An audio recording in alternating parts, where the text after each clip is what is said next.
आज आपण evening snacks easy बघूया। काहीतरी इव्हिनिंगला खाण्यासाठी म्हणजे संध्याकाळच्या वेळेस चहा संधी खाण्यासाठी भूक लागते, त्यामुळे त्याच्यासाठी आपण इझी स्नॅक्स बघूया।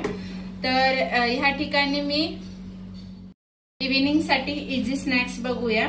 तर ह्या ठिकाणी मी गव्हाचं पीठ मऊ असं मळून घेतलेलं आहे। त्याचबरोबर बटाट्याची भाजी ही करून घेतलेली आहे। पिवळी हळदीची फक्त भाजी असली तरी चालेल, पण हे मसाला टाकलेला आहे।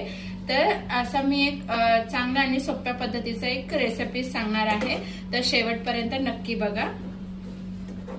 हा चपातीचा गोळा घेऊन त्याला आपण लाटून घेऊया।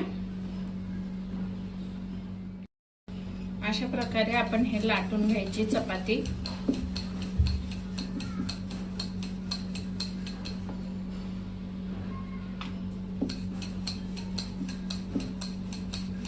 बटाट्याची भाजी मी आधीच करून ठेवलेली, थोडं थंड करायला ठेवलेलं।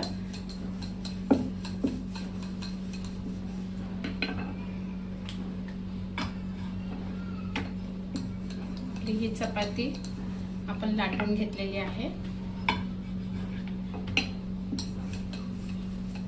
त्याचबरोबर अजून एक गोळ्याची दुसरी चपाती लाटून। साध्याने हा दुसरा गोळा आहे, साध्या आणि सोपी पद्धतीचा आहे। जर तुम्हाला गव्हाच्या पिठाच्या जागी जर मैद्याचा वापर करायचा असेल तर तुम्ही मैद्याचा वापर करू शकता।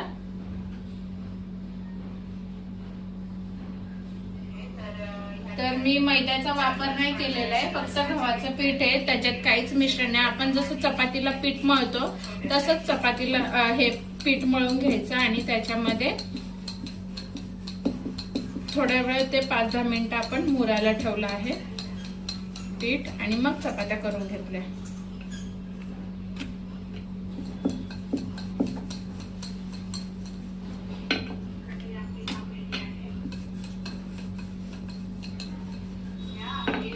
आता ह्या ठिकाणी आपली चपाती रेडी आहे। तर मी हे जे बटाट्याचं भाजी होती ती मिक्स करणार आहे, ह्याला लावणार।